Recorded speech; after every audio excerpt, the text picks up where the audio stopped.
This is gonna sound weird. Hello, I'm Dana Louise, and this is my memoir called This is Gonna Sound Weird.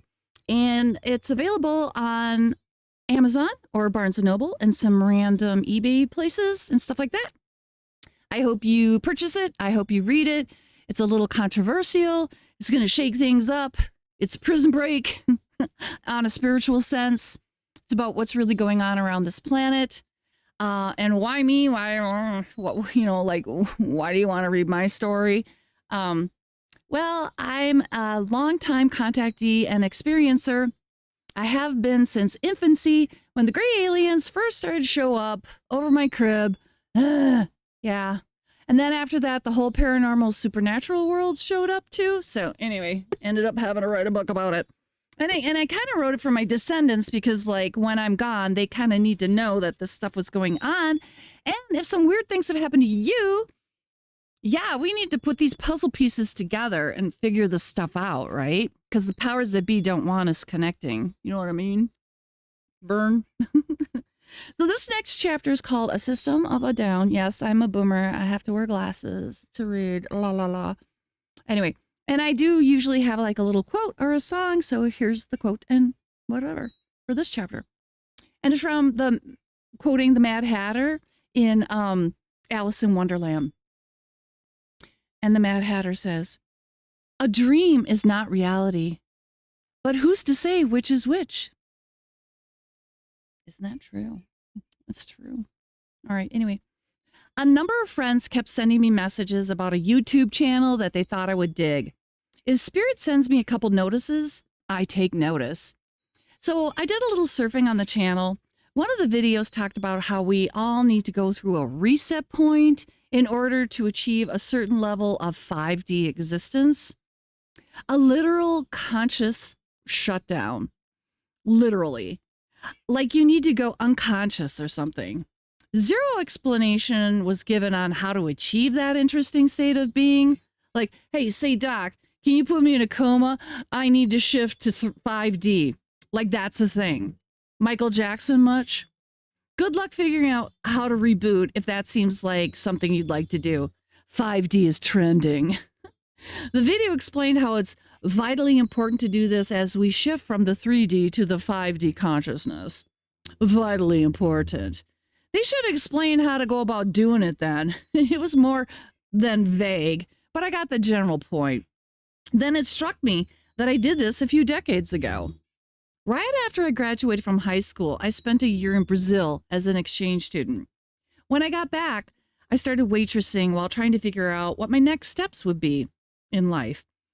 It's about 1981. Things were clicking along. Because I was new to the restaurant, it took a couple of months before I was scheduled to be one of the night closers. It's a big job. You don't get tips for the work, and it's not fun, but it makes you a true part of the team. Waitress street cred sort of a deal. It was a Sunday. Work moved along smoothly. It was time to wrap up and shut down. The more senior staff was starting to instruct me on what my chores would be. Then, out of nowhere, I began to feel ill. Not like I was going to barf, but more like I would pass out. I never forgot the moment. It started to hit me all at once. I beelined it to the office to tell the manager that I didn't know if I was going to be able to make the shift. I was trying to push past the feeling. He brought me a soda to drink for the sugar. Maybe I was just depleted. Some of the girls started to think I was trying to get out of holding up my end of the bargain, but that wasn't it at all. I wanted to earn my stripes. The urgent need to lay down came over me. Plunking down right there where I stood in the office, I curled up on the greasy, grimy floor. It was all I could manage. The staff had to walk around me. I had no idea how long I laid there. I was out. Next thing I know, the manager was trying to wake me up. He needed me to leave because they were closing up. Go home. I recall mumbling that I was too sick to get up. There was no way I could stay conscious enough to drive home, even though it was less than 5 miles away. He asked for my folks' phone number so that they could come and rescue me. It was past midnight by the time my parents arrived. They'd been sleeping and looked disheveled. Thank God they heard the phone ringing in the kitchen. This was decades before cell phones. My mom usually sleeps on her good ear so that she can't hear my dad snoring or anything. I was surprised that they answered. Together, they held me up to escort me out. The fresh night air roused me a bit. Glowing cones of light eerily beamed down from the lamps. Swarms of bugs were attacking the bulbs. I plopped into my mom's car. Dad drove the one that I had.